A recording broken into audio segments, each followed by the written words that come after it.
ವಿಡಿಯೋದಲ್ಲಿ ನಾವು ನೋಡೋಣ ಸಿಸ್ಟಮ್ ಅನಲೈಸಿಸ್ ಅಂಡ್ ಡಿಸೈನ್ ಬಗ್ಗೆ. ಸೊ ನಾವು first we understand what is system.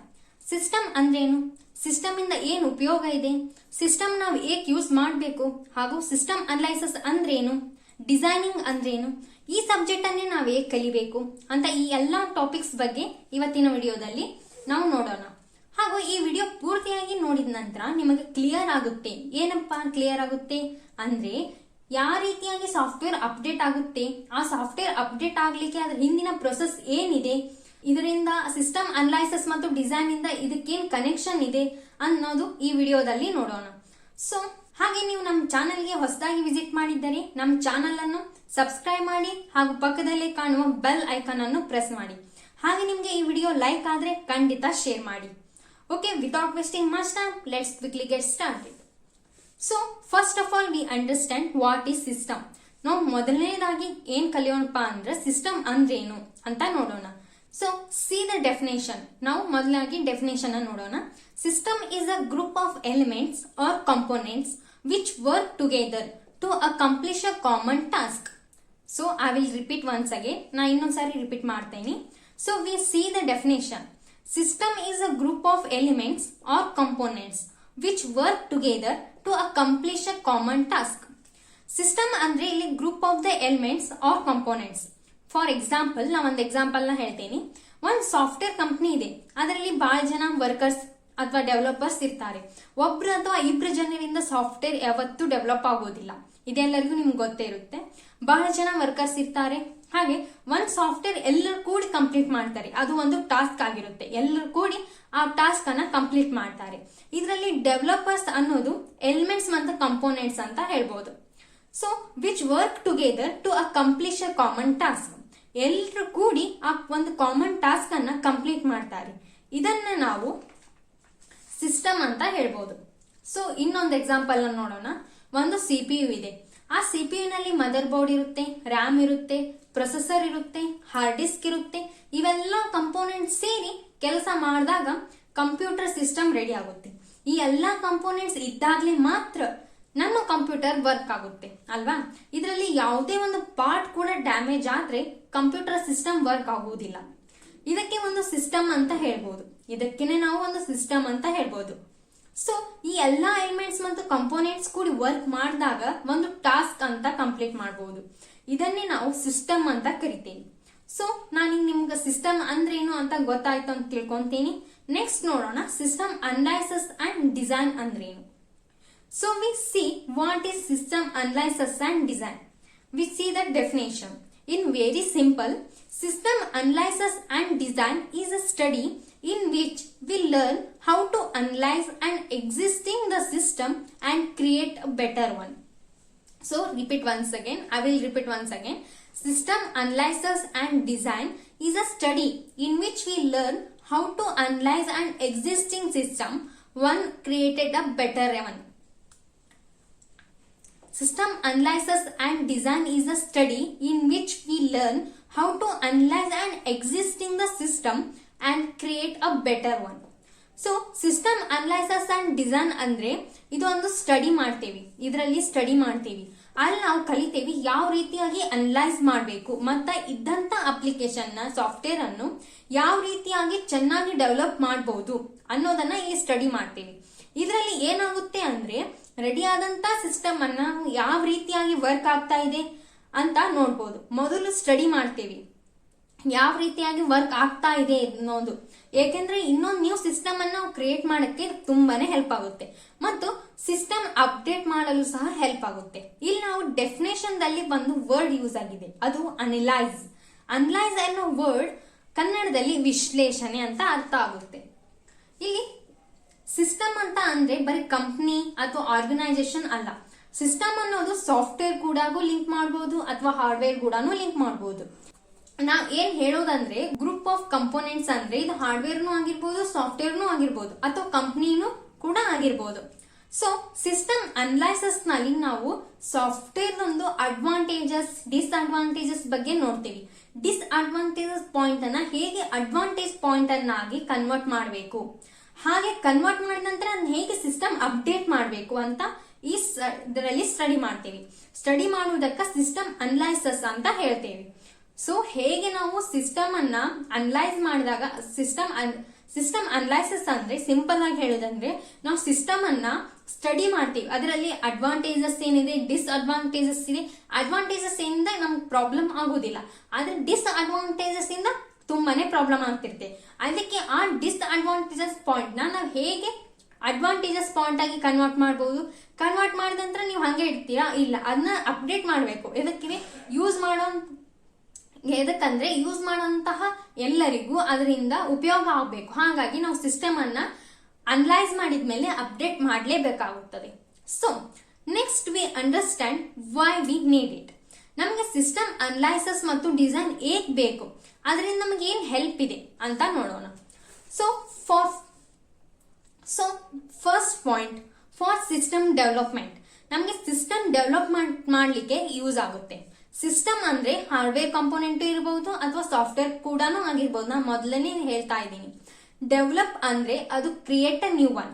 Develop ಅಂತಂದ್ರೆ ಕ್ರಿಯೇಟ್ ಅ ನ್ಯೂ ಒನ್. ನಾವು ಹೊಸದಾಗಿ ಏನಾದ್ರೂ ಕ್ರಿಯೇಟ್ ಮಾಡೋದಕ್ಕೆ ಡೆವಲಪ್ಮೆಂಟ್ ಅಂತ ಹೇಳ್ಬೋದು. ಸಿಸ್ಟಮ್ ಡೆವಲಪ್ಮೆಂಟ್ ಮಾಡ್ಬೇಕಂದ್ರೆ ಸಿಸ್ಟಮ್ ಅನಲೈಸಸ್ ಅಂಡ್ ಡಿಸೈನ್ ಅವಶ್ಯಕತೆ ತುಂಬಾನೇ ಇದೆ. ಸಿಸ್ಟಮ್ ಅನಲೈಸಸ್ ನಮ್ಗೆ ತುಂಬಾನೇ ಹೆಲ್ಪ್ ಆಗುತ್ತೆ. ಯಾವ ರೀತಿಯಲ್ಲಿ ಅಂದ್ರೆ ನಾವು ಮಾಡಿದಂತ ಸಾಫ್ಟ್ವೇರ್ ಆಗಿರ್ಲಿ ಅಥವಾ ಅಪ್ಡೇಟ್ ಮಾಡಬೇಕಾದ ಅಡ್ವಾಂಟೇಜಸ್ ಅಂಡ್ ಡಿಸ್ಅಡ್ವಾಂಟೇಜಸ್ ಅನ್ನ ನಾವು ತಿಳಿದುಕೊಳ್ಳಾಕ ಇದು ತುಂಬಾನೇ ಹೆಲ್ಪ್ ಆಗುತ್ತೆ ಅಂತ ಹೇಳ್ಬೋದು. ಸಿಸ್ಟಮ್ ಡೆವಲಪ್ಮೆಂಟ್ ನಲ್ಲಿ ಕೂಡ ಎರಡ್ ತರ ನೋಡಬಹುದು. ಒಂದು, ನಾವು ಹೊಸದಾಗಿ ಸಿಸ್ಟಮ್ ಅನ್ನ ಡೆವಲಪ್ ಮಾಡಬಹುದು. ಇನ್ನೊಂದು, ಇದ್ದಂತ ಸಿಸ್ಟಮ್ ಅನ್ನ ನೀವಾಗಿ ಕ್ರಿಯೇಟ್ ಮಾಡೋದು. ಇದ್ದಂತ ಸಿಸ್ಟಮ್ ನಲ್ಲಿ ಏನಾದ್ರೂ ಹೊಸದಾಗಿ ಆಡ್ ಮಾಡೋದು, ಕ್ರಿಯೇಟ್ ಮಾಡೋದು. ಹಾಗಾಗಿ ಎರಡ್ ತರ ಅಂತ ಹೇಳ್ಬೋದು. Creating a new one. Second point is updating the existing one.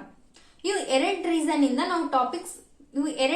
ಇಂದ ಸಿಸ್ಟಮ್ ಅನಲೈಸಸ್ ಅಂಡ್ ಡಿಸೈನ್ ಅನ್ನ ನೋಡಬಹುದು. ಸಿಸ್ಟಮ್ ಅನಲೈಸಸ್ ಅಂಡ್ ಡಿಸೈನ್ ಈ ಒನ್ ಟಾಪಿಕ್ ನಲ್ಲಿ ಸಬ್ 2 ಟಾಪಿಕ್ಸ್ ಆಗಿವೆ. ಅದು system analyses and system design. ಈ ಎರಡು ಟಾಪಿಕ್ ಕನ್ವರ್ಟ್ ಆಗಿ ಒಂದೇ ಟಾಪಿಕ್ ಅನ್ನು ಮಾಡಿದ್ದಾರೆ. ಸಿಸ್ಟಮ್ ಅನಲೈಸಸ್ ಅಂಡ್ ಡಿಸೈನ್ ಈಸಿಯಾಗಿ ಸ್ಟಡಿ ಮಾಡಲಿಕ್ಕೆ ಹೆಲ್ಪ್ ಆಗಲಿ ಅಂತ ಒನ್ ಟಾಪಿಕ್ ಅನ್ನಾಗಿ ಕನ್ವರ್ಟ್ ಮಾಡಿದ್ದಾರೆ, system analyses and design. So ನಾವು ಫಸ್ಟ್ ಸಿಸ್ಟಮ್ ಅನಲೈಸಸ್ ಅಂದ್ರೇನು ಅದ್ರ ಬಗ್ಗೆ ಕ್ಲಿಯರ್ ಆಗಿ ನೋಡೋಣ. So first point, system analysis is the process of studying and observing a system to know how it works and to identify its goal and purposes. System analysis is the process of studying and observing a system to know how it works and to identify its goal and purpose. So system analysis ಅಂದ್ರೆ ಇದು ಒಂದು process. ಎದ್ರ process ಅಂತ ಹೇಳ್ಬೋದು? Study ಮತ್ತು observing process. ಇದನ್ನ ನಾವು ಏಕೆ ಸ್ಟಡಿ ಮತ್ತು ಅಬ್ಸರ್ವ್ ಮಾಡಬೇಕು? ಏಕೆಂದ್ರೆ ಅದು ಯಾವ ಟೈಪ್ ವರ್ಕ್ ಆಗುತ್ತೆ, ಅದರಿಂದ ನಮ್ಗೆ ಏನ್ ಲಾಭವಿದೆ, ಏನ್ ನಷ್ಟ ಆಗ್ತಾ ಇದೆ ಅಂತ ತಿಳ್ಕೊಳ್ಳಕ್ಕೆ ಹೆಲ್ಪ್ ಆಗುತ್ತೆ. ಮತ್ತು ಇದರ ನಷ್ಟ ಆಗ್ತಾ ಇದ್ರೆ ಅದನ್ನ ನಾವು ಹೇಗೆ ತಡೆಗಟ್ಟಬೇಕು ಅನ್ನೋದು ಕೂಡ ಹೆಲ್ಪ್ ಆಗುತ್ತೆ. ಇದನ್ನೆಲ್ಲ ಸರಿಪಡಿಸಿ ನಾವು ಸಿಸ್ಟಮ್ ಅನ್ನ ಅಪ್ಡೇಟ್ ಮಾಡಬೇಕು.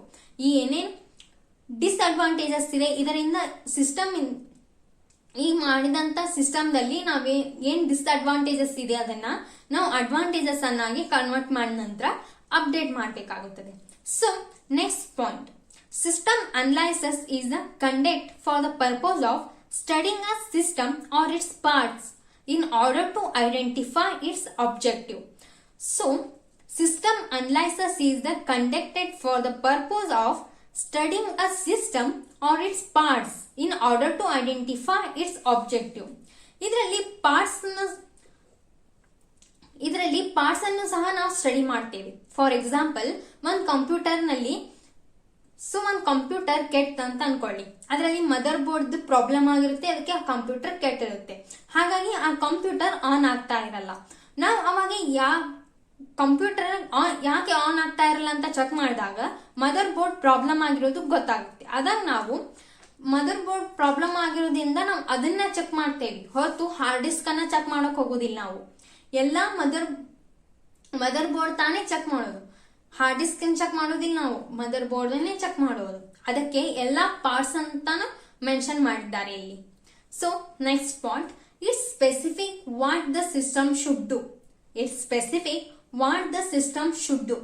ಸಿಸ್ಟಮ್ ಏನ್ ಕೆಲಸ ಮಾಡಬೇಕು ಅನ್ನೋದು ಈ ಪಾಯಿಂಟ್ ನಲ್ಲಿ ನೋಡ್ತೀವಿ. ಸಿಸ್ಟಮ್ ಅನಲೈಸಸ್ ನಲ್ಲಿ ಸಿಸ್ಟಮ್ ನ ಇಂಪ್ರೂವ್ ಮಾಡಬೇಕು, ಅದಕ್ಕೆ ತಾನೇ ಸಿಸ್ಟಮ್ ಅನಲೈಸಸ್ ಅನ್ನ ಮಾಡಬೇಕು. So next V see that system design. ನಾವಿವಾಗ ಸಿಸ್ಟಮ್ ಡಿಸೈನ್ ಬಗ್ಗೆ ನೋಡೋಣ. ಸಿಸ್ಟಮ್ ಡಿಸೈನ್ ಅಂದ್ರೇನು? What is system design? It is the process of planning a new system or replacing an existing system. System design ಅಂದ್ರೇನು? It is process of planning a new system or replacing an existing system. ನಾವು ಹೊಸದಾಗಿ system ಅನ್ನ create ಮಾಡ್ತೀವಿ, ಇಲ್ಲಾಂದ್ರೆ ಇದ್ದಂತ system ಅನ್ನ ಹೊಸದಾಗಿ futures ಅನ್ನ ಆಡ್ ಮಾಡ್ತೀವಿ. So design it is a second point. Design ನಾವು ಸೆಕೆಂಡ್ ಪಾಯಿಂಟ್ ಅಂತ ಹೇಳ್ಬೋದು. ಅಂದ್ರೆ ಫಸ್ಟ್ ಪಾಯಿಂಟ್ ಯಾವ್ದಾಗುತ್ತೆ? ಸಿಸ್ಟಮ್ ಅನಲೈಸ್ ಅನ್ನೋದು ಫಸ್ಟ್ ಪಾಯಿಂಟ್ ಆಗುತ್ತೆ, ಸಿಸ್ಟಮ್ ಡಿಸೈನ್ ಅನ್ನೋದು ಸೆಕೆಂಡ್ ಪಾಯಿಂಟ್ ಆಗುತ್ತೆ. ಯಾಕಂದ್ರೆ ಸಿಸ್ಟಮ್ ಅನಲೈಸ್ ಅನ್ನ ನಾವು ಕರೆಕ್ಟ್ ಆಗಿ ಮಾಡಿದ್ವಿ ಅಂದ್ರೆ ಮಾತ್ರ ನಾವು ಸಿಸ್ಟಮ್ ಡಿಸೈನ್ ಮಾಡ್ಲಿಕ್ಕೆ ಹೆಲ್ಪ್ ಆಗುತ್ತೆ. ನಾವು ಸಿಸ್ಟಮ್ ಅನಲೈಸ್ ಅನ್ನೇ ಕರೆಕ್ಟ್ ಮಾಡಿಲ್ಲ, ಅದ್ರದ್ದು ಏನ್ ಅಡ್ವಾಂಟೇಜಸ್ ಇದೆ, ಏನ್ ಡಿಸ್ಅಡ್ವಾಂಟೇಜಸ್ ಇದೆ ಅನ್ನೋದು ಕರೆಕ್ಟ್ ಆಗಿ ಸ್ಟಡಿ ಮಾಡಿಲ್ಲ ಅಂದ್ರೆ ನೀವು ಸಿಸ್ಟಮ್ ಡಿಸೈನ್ ಹೇಗ್ ಮಾಡ್ತೀರಾ ಅಲ್ವಾ? ಅದಕ್ಕೆ ನಾವು ಫಸ್ಟ್ ಸಿಸ್ಟಮ್ ಅನಲೈಸಿಸ್ ಅನ್ನೋದು ಕರೆಕ್ಟ್ ಆಗಿ ತಿಳ್ಕೊಳ್ಬೇಕು, ಕರೆಕ್ಟ್ ಆಗಿ ಅನಲೈಸ್ ಮಾಡಬೇಕು.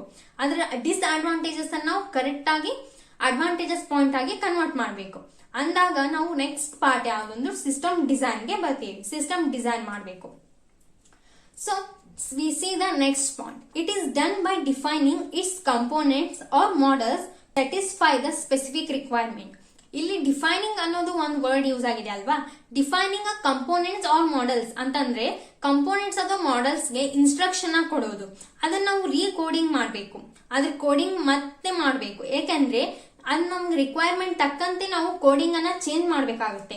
ಯಾಕಂದ್ರೆ ನಾವು ಡಿಸ್ಅಡ್ವಾಂಟೇಜಸ್ ಆಗಿರುತ್ತಲ್ಲ, ಅದನ್ನ ಅಡ್ವಾಂಟೇಜಸ್ ಆಗಿ ಕನ್ವರ್ಟ್ ಮಾಡಿದಾಗ ಇಲ್ಲಿ ಕೋಡ್ ಚೇಂಜ್ ಆಗುತ್ತೆ. ಹಾಗಾಗಿ ನಾವು ರೀಕೋಡಿಂಗ್ ಮಾಡ್ಬೇಕಾಗುತ್ತೆ. ಹಾರ್ಡ್ವೇರ್ ಅಂದ್ರೆ ಕಂಪೋನೆಂಟ್ ಅಂತ ಆಗಿರ್ಬೋದು ಅಂತ ಹೇಳ್ಬೋದು, ಮಾಡೆಲ್ಸ್ ಅಂದ್ರೆ ಸಾಫ್ಟ್ವೇರ್ ಅಂತ ಹೇಳ್ಬೋದು. ಅಂದ್ರೆ ಹಾರ್ಡ್ವೇರ್ ಅಂದ್ರೆ ನಾವು ಇಲ್ಲಿ ಕಂಪೋನೆಂಟ್ಸ್ ಅಂತ ಹೇಳ್ಬೋದು, ಮಾಡೆಲ್ಸ್ ಅಂದ್ರೆ ಸಾಫ್ಟ್ವೇರ್ ಅಂತ ಹೇಳ್ಬೋದು. So next point, it focus on how to accomplish the objective of the system. ಇದು ಎದ್ರ ಮೇಲೆ ಫೋಕಸ್ ಮಾಡುತ್ತೆ? It focus on how to accomplish the objective of the system. ಇದ್ರದ್ದು ಮೇನ್ ಫೋಕಸ್ ಎದ್ರ ಮೇಲೆ ಆಗುತ್ತೆ? ಇದು ಎದ್ರ ಮೇಲೆ ಬಹಳಷ್ಟು ಫೋಕಸ್ ಮಾಡುತ್ತೆ ಅಂದ್ರೆ ಯಾವ ರೀತಿಯಾಗಿ ಆಬ್ಜೆಕ್ಟ್ ಅನ್ನ ಕಂಪ್ಲೀಟ್ ಮಾಡುವುದು. ಇದೇ ಡಿಸೈನಿಂಗ್ ಕೆಲಸ ಅಂತ ಹೇಳ್ಬೋದು. ಯಾಕಂದ್ರೆ designing is very important. Designing ಅನ್ನೋದು ವೆರಿ ಇಂಪಾರ್ಟೆಂಟ್ ಆಗಿರುತ್ತೆ. ಅದಕ್ಕೆ ಯಾವ ರೀತಿಯಾಗಿ ಕಂಪ್ಲೀಟ್ ಆಗಿ ನಾವು ಡಿಸೈನಿಂಗ್ ಮಾಡ್ಲಿಕ್ಕೆ ಇದು ಹೆಲ್ಪ್ ಆಗುತ್ತೆ ಡಿಸೈನಿಂಗ್. ಸೊ ಈ ವಿಡಿಯೋದಲ್ಲಿ ನೀವು ನೋಡಿದ್ರಿ ವಾಟ್ ಇಸ್ ಸಿಸ್ಟಮ್, ಸಿಸ್ಟಮ್ ಅಂದ್ರೇನು, ಸಿಸ್ಟಮ್ ಅನಲೈಸಸ್ ಅಂದ್ರೇನು, ನಾವು ಸಿಸ್ಟಮ್ ಅನಲೈಸಸ್ ಅನ್ನೇ ಹೇಗ್ ಕಲಿತಾ ಇದ್ದೇವಿ, ಸಿಸ್ಟಮ್ ಅನಲೈಸಸ್ ಇಂದ ನಮ್ಗೆ ಏನ್ ಯೂಸು ಅದೆಲ್ಲ ನೋಡಿದ್ರಿ. ಸೊ ಈ ವಿಡಿಯೋ ನಿಮ್ಗೆ ಇಷ್ಟ ಅಂದ್ರೆ ಲೈಕ್ ಮಾಡಿ, ಖಂಡಿತ ಶೇರ್ ಮಾಡಿ, ಸಬ್ಸ್ಕ್ರೈಬ್ ಮಾಡೋದನ್ನ ಮಾತ್ರ ಮರಿಬೇಡಿ. Okay, thanks for watching. Like, share, subscribe to BCA Expert channel.